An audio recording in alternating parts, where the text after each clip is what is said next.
Hello, well, I'm Jos Weyers and I'm talking about stuff. I'm a member of Tool, and Tool is the open organization of lockpickers. We pick lock for a sport. So we open locks without keys and without force and without damaging it, and we have actual competitions for them. Some competitions are international, so there's championships and everything. If you are trying to pick a lock for sports, there are a couple of rules you should abide by. At least that's how we play it. One, you only pick locks that you own, or you have explicit permission from the actual owner that you're allowed to pick that. And if you can help it in any shape, way, or form, try to refrain from picking locks that you rely on. Because at some point you will fail, and then you maybe can't open or close your front door, your server room, or whatever, and that's a problem. So if you live by those rules, you probably will not get into trouble. Furthermore, I'm an active member of Hacktivity, which is a hackerspace in Arnhem. We reside at a defunct German military base. We're blurred on Google Earth. It's awesome. And when Hackaday, the American blog, did a tour through Europe to look at hacker spaces, they also visited us. And their first line in their article was like, wow, this is the most awesome space ever. And of course, I can only agree. To start off with my talk, we'll start off with a little video.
Printing of keys, what has the world come to?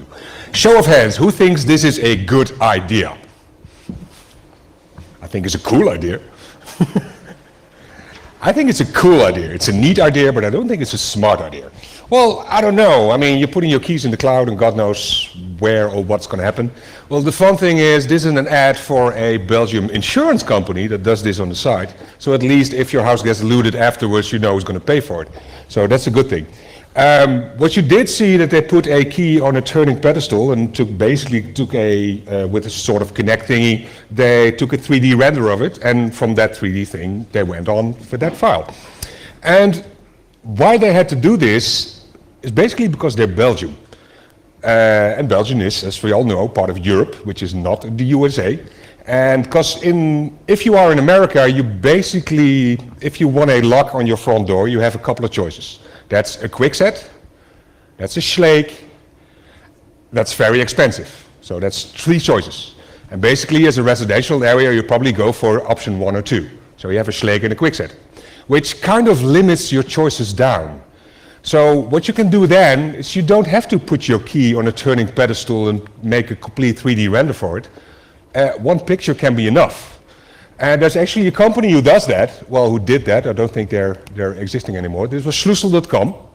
What they said, just take a picture of your key on a white background, just flat on, click, mail it to us, give us $5, and we'll ship you a copy of that key to your home address. Well, personally, I would not use my home address for that return envelope, but the idea is neat. I mean, so it just takes one picture, click, go, you have a key. Cool, right? And they actually wrote some interesting software for that analyzes your picture. So they don't make a stupid dupe of the picture you send it. No, first it figures out what the actual key is, and then it starts looking at where the depth should be and what the depth actual is. And what you see at space number 1, this one, you see that red line is a bit higher than the actual key is. This is not good. There we are. I don't know. Did nothing. I burned it. So the red line is actually a bit higher than the actual key is. So what they did is they figured out the type of brand of the key and what the original code was. So the gap there is wear and tear of the key. So the copy you receive in the mail probably works better than the original you sent them. I think that's neat. I think that's cool, right?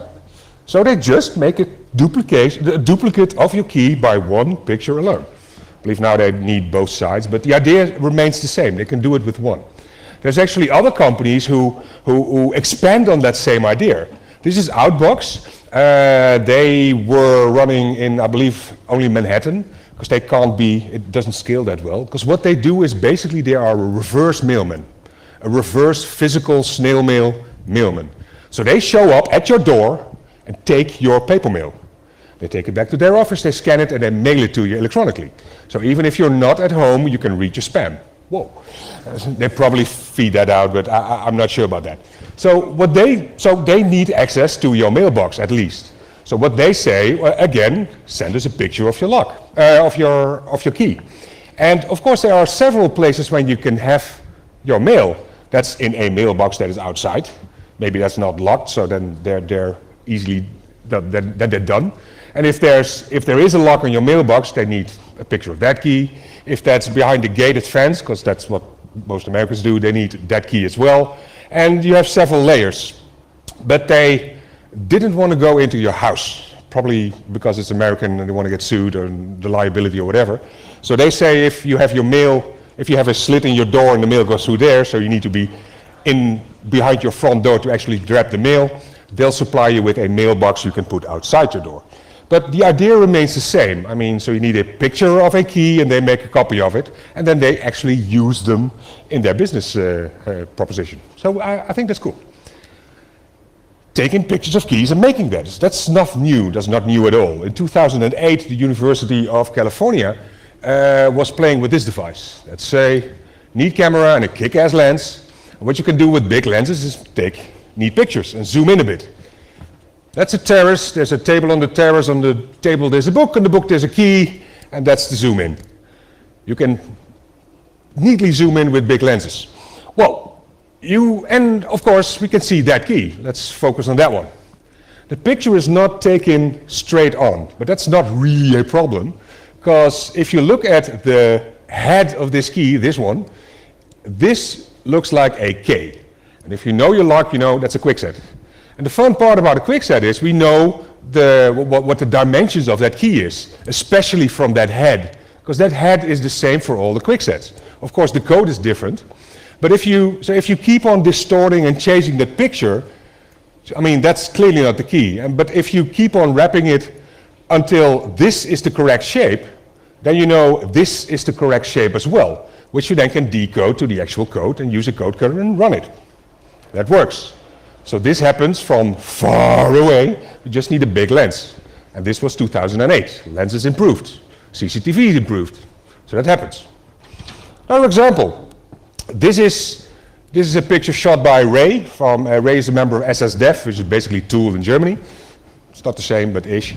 This is 2009 in Haar in Vierhouten. Ray, he likes handcuffs. He's a lockpicker, but he's especially interested in handcuffs. So he knows his cuffs. And he did bring this key. This is a 3D printed key of the German handcuff keys. And because the handcuff keys for the German police are all keyed alike. Well, bulk of them are. The normal police, they're all keyed alike. And if you think for that for a second, you might go, that's stupid. But if you think for it a bit longer, that actually makes sense. Because if you get arrested by cop number one, and he cuffs you, puts you in the car and drives you off, hands you at the station, hands you over to another cop, it's quite neat that he can open your cuffs. Otherwise, that's going to hurt. So, yes, they're keyed alike. In most countries, that's the case. And Ray was in this big event in the Netherlands, and it's that big that we actually have police walking about. Dutch police. And of course, Ray being Ray, he was like, that's a lips. He instantly recognized the name and brand of the handcuffs that the Dutch policemen were wearing. And the German cuffs are lips also. So he was like, will this key fit on the Dutch cuffs as well? So he went to this police officer and said, dear police officer, can I use this key in your cuffs? And he turned his back to him and said, sod off. Turned his back to him. So, which clearly gave a vision of, a visual on the actual key that he was wearing. Well, I'm not saying I can make a key from that picture because it's a bit blurry. It's a bit less blurry here, but you get the idea. But I can see that this is a low, high, bit low, and a high. Yes? So if I compare that to the original key that we already have, I'm not saying it is the same key, but you can kind of guesstimate that it is, right? I mean, that is information leakage. Just wiggling about your key gives away quite a lot of intel. And a bit later he tried with another cup and he said, yeah, sure, go ahead, and yes, it works. So this is actually the key to all Dutch and German police handcuffs.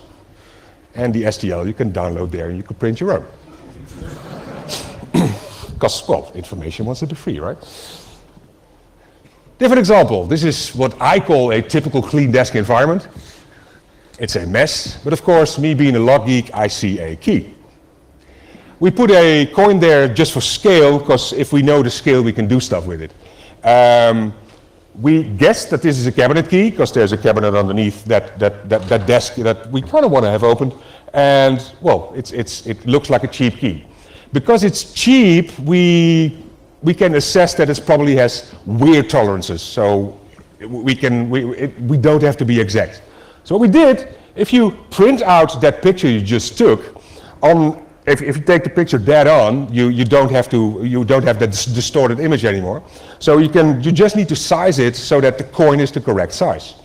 And if you then print it out on paper and put that paper on a sheet of metal and just cut it out, go all kindergarten on it and stay within the perimeters and follow the lines, with some luck, you'll have at least you have a metal shape, a piece of metal with roughly the same shape of your key. If you put that in, with some luck, that'll open. And that will open your cabinet. But it's fun. I mean, we could have just nicked the key, but this is way more fun. So this works on absolute crappy locks. And, well, talk about crappy locks. This is a TSA-approved luggage lock. Actually, these are two locks. Well, this one says Samsonite, it doesn't matter. I'm not bashing that brand. I just, well, talking about the idea.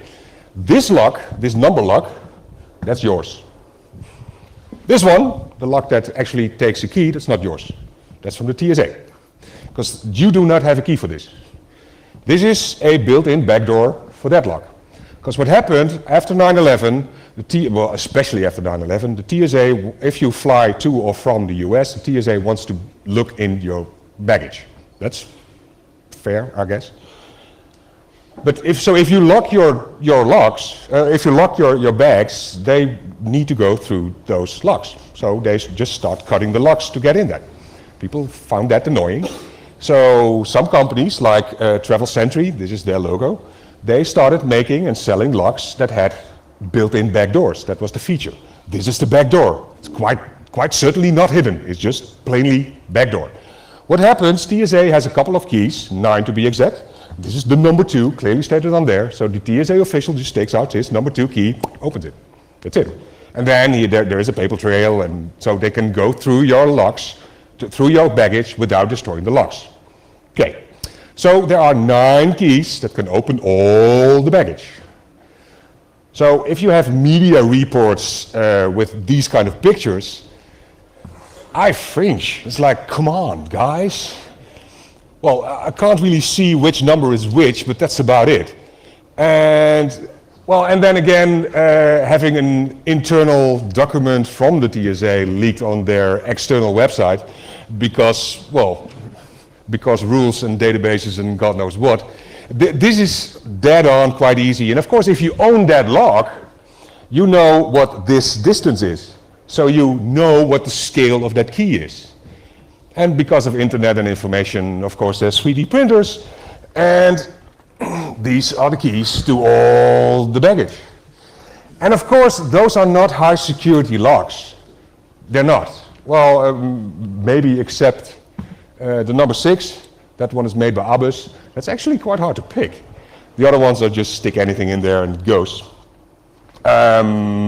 These are actually printable again, downloadable there. You can print your own. That's what we do, share information. So, I mean, like I said, it's not a high security lock, but it tries to give the user some sense of security, which I think is false. It's a seal at best, because now I can unseal it and seal it. So I refuse to travel with these locks. I just use zip ties. I use weird zip ties that probably are not in possession of other people per se at that moment. And so I use a zip tie as a security seal, not as a deterrent, just a seal, and it works. And I put some spares in the box, and most of the time TSA just reapplies one of the spares, and I know how many spares I had, so that works. That's my security posture. Another example, in April 2010, some media attention went to this idea. Apparently you were able to buy a key, a master key, so not just the key, but the key, to all the New York subway stations, for only $27. A master key means you can open all the locks. So not just travel for free, no, shut it down, because you have access to technical cabinets and God knows what. So exit doors, fire exit, all that kind of stuff, you can open it. And of course, it being post 9/11, and it being New York, the idea was terrorists. If terrorists gets hold of this key,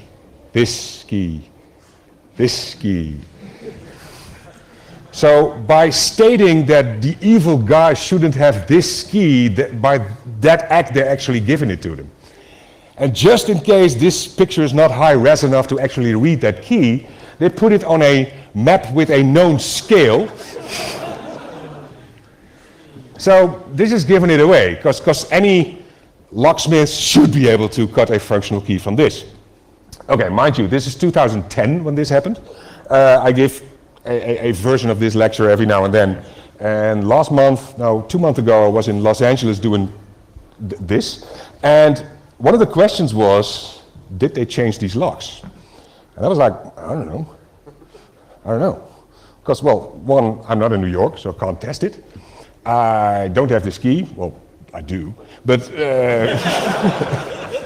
but then again, rule number 1, you can only pick locks that you own, well, don't own these, or you have explicit permission from the owner to do. Well, that's probably out of the question, so I don't know. I have no way of telling you that. Until last month, when this media article appeared, the key is $8 all of a sudden. And of course, they had to print that freaking key full size, otherwise the message doesn't come across. So people did find that out. And actually, if you go to the online version of this article and twinkle a bit with the URL, you get this picture, which is 300 dpi, high res, definitely enough to actually do that. I mean, come on, you don't need this. It's not needed. Okay, more fail. If you try to skim cards, you can go all fancy on it and make plastic add-ons that look like the real deal, and to hide all your your electronics. That's quite cool. But there are better ways to get in. Let's watch a tiny video. Let's bring in NBC Bay Area's investigative reporter, Vicki Nguyen. And Vicki, seems unbelievable that one golden key, so to speak, unlocks so many pumps. Well, we were surprised too, Raj. You could call it the key to the kingdom. It is a remnant from back in the day when all gas station pumps were made with the same lock to make it easier for inspections and maintenance. Now those keys are just providing easy access to a very lucrative crime using new high-tech technology. And in the end, we are all on the hook. Hidden behind here, a new Bluetooth-enabled skimmer that can rip off your credit or debit information in seconds. This universal gas pump key is making it even easier for thieves to install these new skimmers. That's not a high security lock. But, I mean, the bidding is quite obvious. But I also know now exactly which blank to order, because that's a Y11 USA, which costs about 50 cents, I don't know, if you buy them in bulk. But of course, I mean, having access to the box that your machinery is in, then you have a box, and you can, all your key loggers and crapware, and you can all put inside the box. And it'll look like the real deal, because guess what? It's the real deal. It's the original box. Nobody's going to see that it's a fake, because it's not. The fake is inside. So having one key for all those gas pumps, well, it does make sense. Because if you're the engineer who has to maintain all this stuff, you don't want a crate of keys, you want one. So it's always a trade-off. And I think this is the wrong trade-off, because when it goes wrong, it goes wrong in a bad way. Okay, suppose you live in New York. New York has a lot of buildings which are high, and suppose you're thinking about a fire in New York. When there's a fire in one of those high buildings, you definitely want the fire people to get into your building. One way of doing that is don't lock your door. It's not the best option. Or give them the key. But then again, New York is a big place. So if they would get the keys to those buildings, they would need a separate truck to... So that's annoying, and that goes for every truck, because you never know which truck is the first one there. So you have to double everything. So what they do is they have basically tiny boxes, tiny vaults that they put outside the building, and they put the key to the building. They put in that lock, put in that tiny vault, and those vaults, those are key-to-like. If you do it in a wise way, I put some extra alarms on there and some monitoring on that box, that at least all hell breaks loose when that is broken open. So there are a couple of keys, just a handful, that basically are the keys to the city, literally. Of course, these locks get cut by locksmiths, and some locksmiths, they get out of business because of old age or whatever. This is one. This is a locksmith who used to cut those keys, and he went out of business, and he had some leftover stock. Well, the apocalypse might be coming because a New York Post reporter just scooped a legitimate story. An intrepid reporter for America's third dumbest paper has found a slightly disturbing item for sale on eBay. Former locksmith Daniel Ferraris sold the undercover reporter a New York City fireman's keyring for $150. The keys give the owner the ability to control elevators, circuit breakers, subway entrances, and traffic lights all over the city. They essentially become the keymaker from The Matrix Reloaded. Media being media, every now and then you see an original story, but the bulk of it is a copy of a copy of a copy, basically like keys. So other media outlets start copying the same story. So this is, Hacktivity Post, actually dead-on pictures, white background. Useful, definitely. Other media outlets actually copied that again, and they added information. This one actually... These are the keys to the electric panel. Fire elevator key also works in, where is it? Hold on a second. High-rise, important stuff.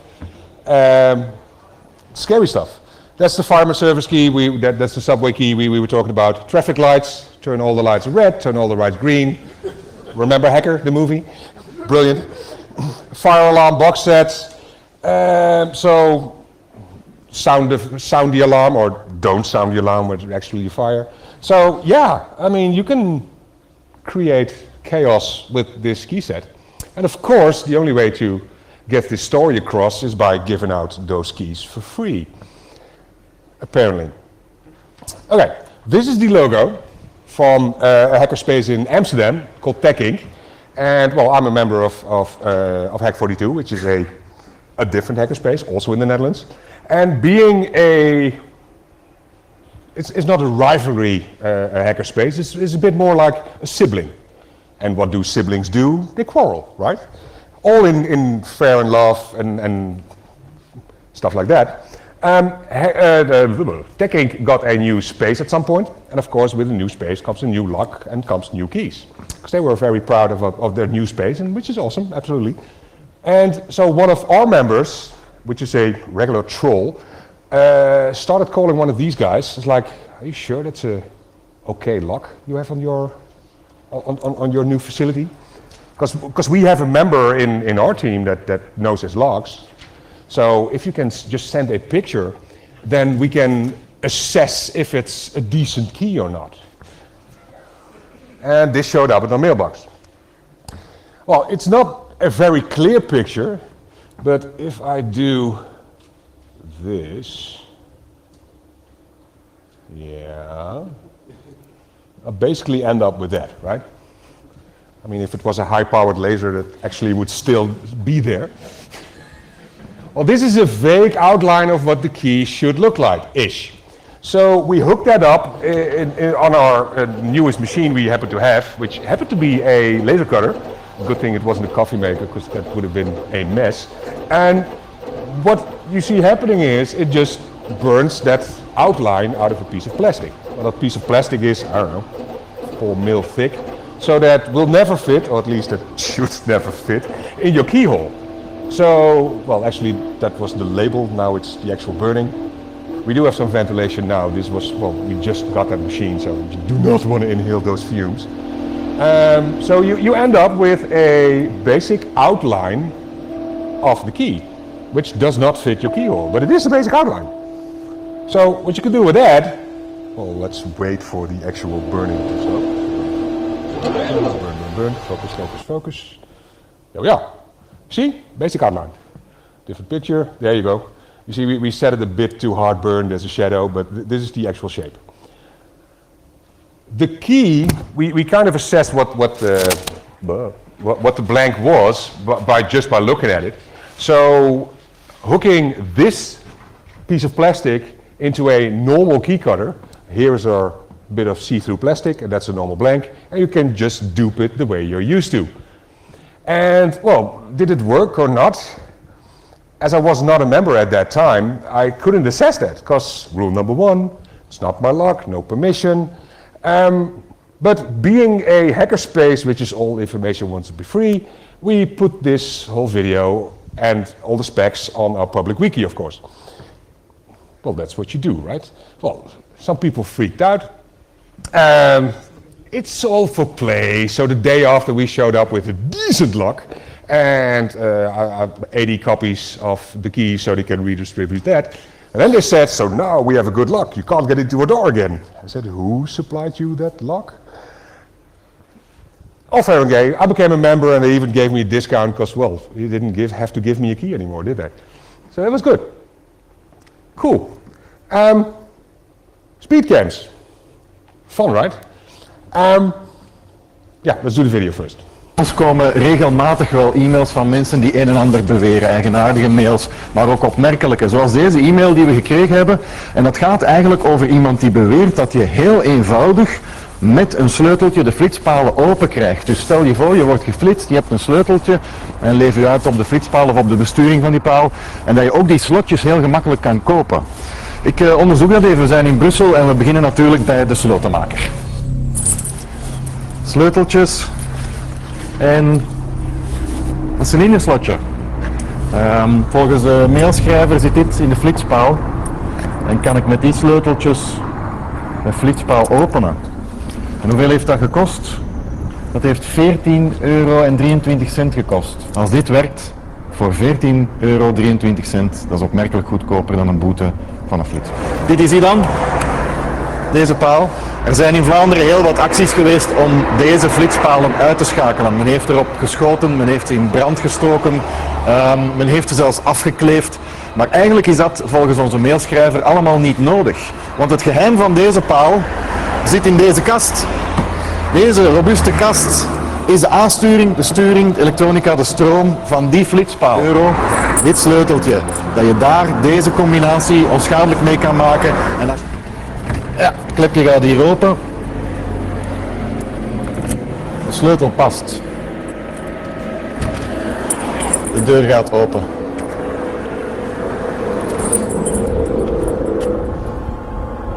Hier kan je hem zelfs gewoon handmatig en automatig aan en afzetten.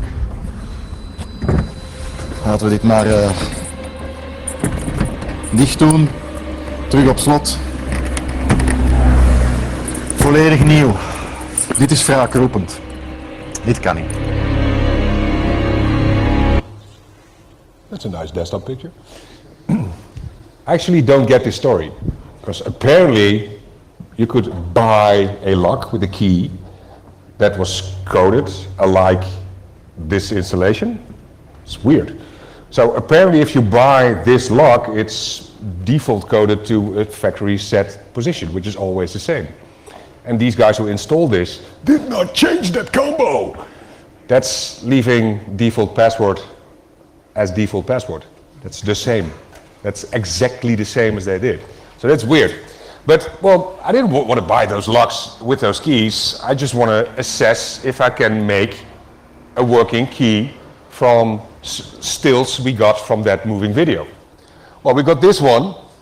I can get some info, but not all that I need. So we got another one. It's doable. Well, I think this is the money shot. It's kind of straight on. It kind of gives, the shadows are nice so I can see the depth. And if you know your locks, that this is a quite peculiar shaped head. If you know your lock, you see that's a BKS. That's a BKS head, because that's the only one I know that has this head. Well, so again, a BKS has as the standard head, they have standard size, so we can see what the rest of the key should look like. Actually, this is basically the style sheet for a BKS. The head should be here. These are where the positions are. These are the possible depths.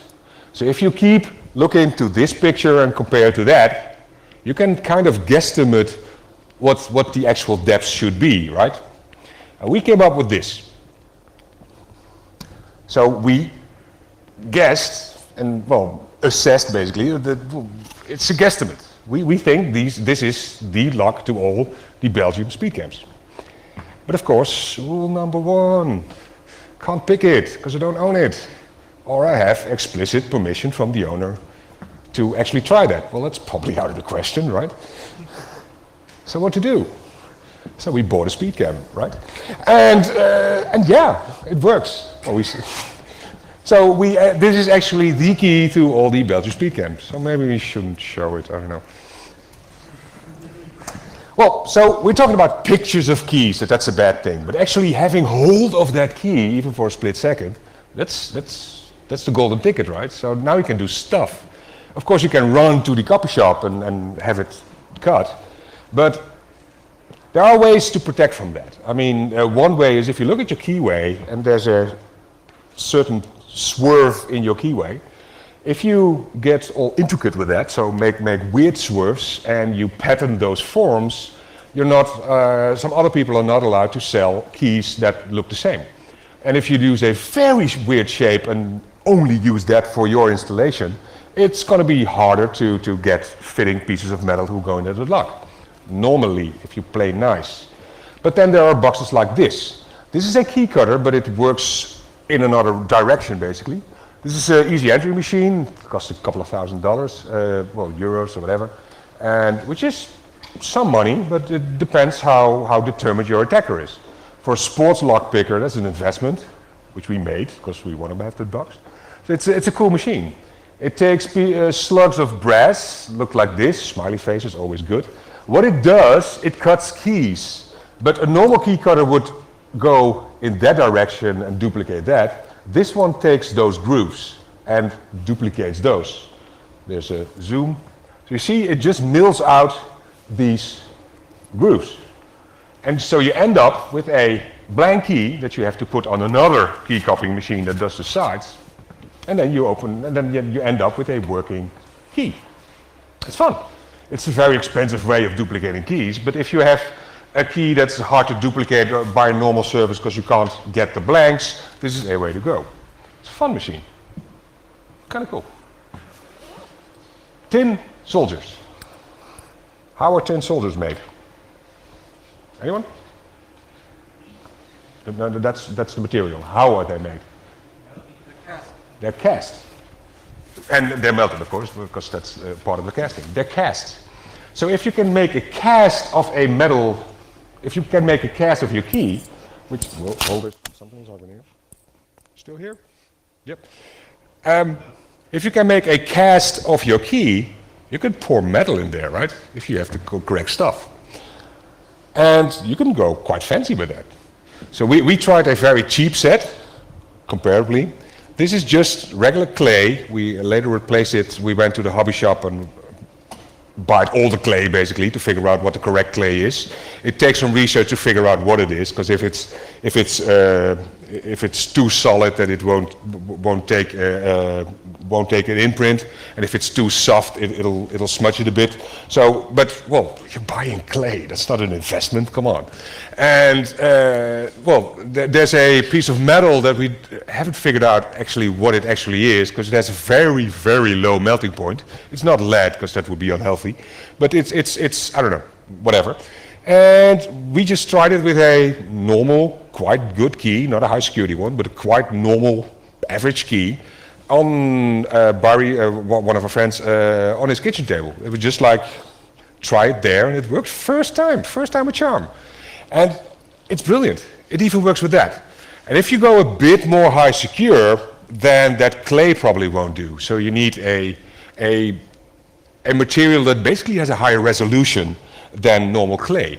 What we found out is that your dentist used a two-component putty, basically, to take impressioning for your teeth. That's awesome stuff. It doesn't melt or shrink when it's heated or cooled down. So that's, well, because that would be weird, because then your key would be for a different size. So that's good stuff. It's quite expensive though, so befriend a dentist. That's always a good thing. You end up with stuff like this. That's the original key. And you can imagine, I mean, this is not a high security key, but it's a different key. Actually, the talk after my talk will be about keys like this.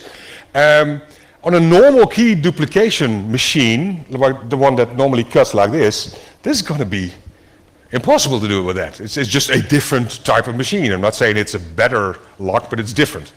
And so a normal key cutter won't be able to do this, but of course you can pour that.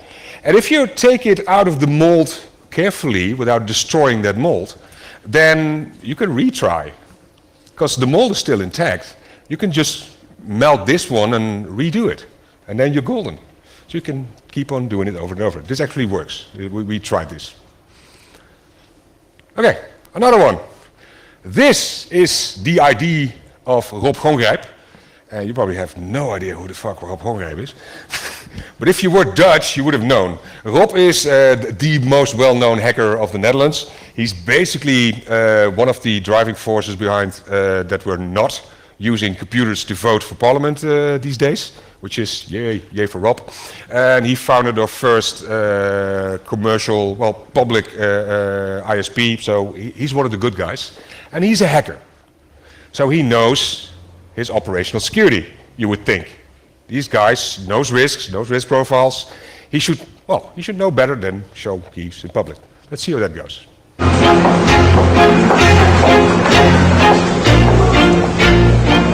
We zijn nu op station Weesperplein, dus plein in Amsterdam. En we gaan hier een beetje rondlopen om te laten zien wat wij hier in de jaren 90 allemaal hebben uitgespookt. En wij liepen hier in de jaren 90, begin jaren 90 liepen we hier rond en we hadden door allerlei toeval ontstaan een sleutel in handen waarmee we het hele metrosysteem in konden. De sleutel paste letterlijk overal op. En dan wil het geval dat er onder dit station allerlei interessante dingen liggen. Schuilbunkers, vreselijk spannend, zeker in die tijd vonden we het geweldig.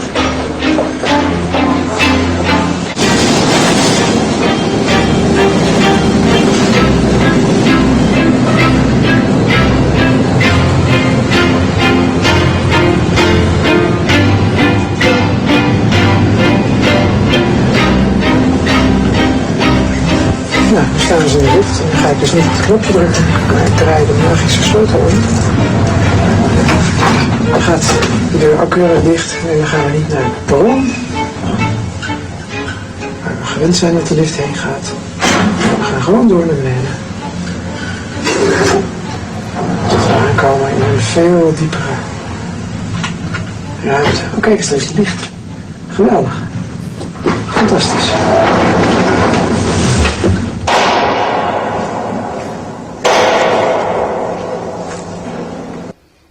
And then you have hackers in your super secret nuclear facility. What's wrong with this picture? It's a bit out of focus. It's not dead on. There's no chance in hell that this is the actual key.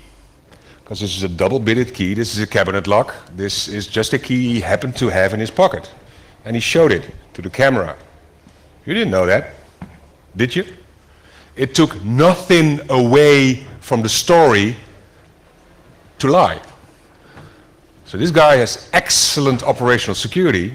The journalist is happy because he has his footage. The audience is happy because the tension is still there. You didn't know it was a fake. It's just a prop.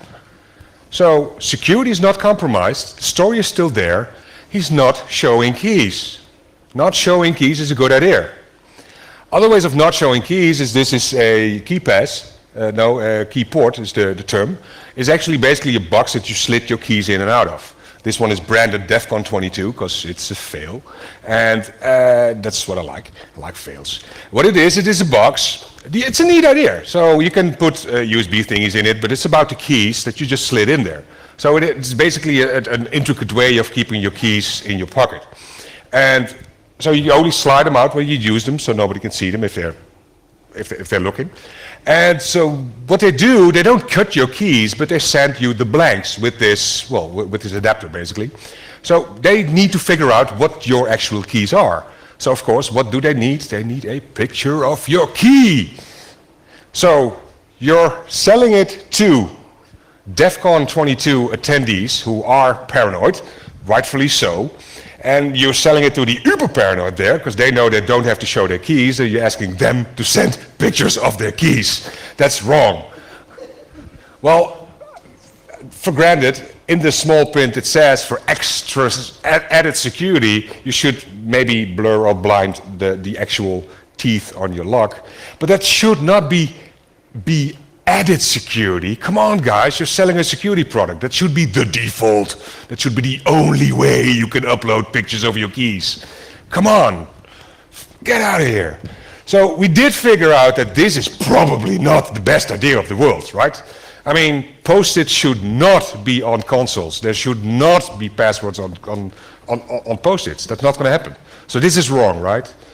Well, this is a website called pleasebreak.in. What it does, it's basically a Twitter feed grabber, and every time you tweet a picture and say new house and keys in that tweet, it gets added to this site. So we have, and of course these are all click-through, so if you click on one of these pictures, you will get the key, the house, and that picture is probably geotagged, right? And if it's not, I'm pretty sure someone can write a Google Street View add-on that can grab pictures and compare it to that. We only have to look at Turlock, which I have no idea how big that city is, but this is doable. And you have access to this guy's Twitter feed. So you probably know when he's on holiday. And he just had a new house, so it's probably filled to the brim with new, shiny toys. Come on! This is given away! Don't do this, this is wrong. So, like I said, showing pictures of keys is wrong. But then taking pictures of keys or having pictures taken while you're using that key, it gets harder and harder. If you happen to live in London, you're surrounded by a gazillion CCTV cams that basically watch you every time, right?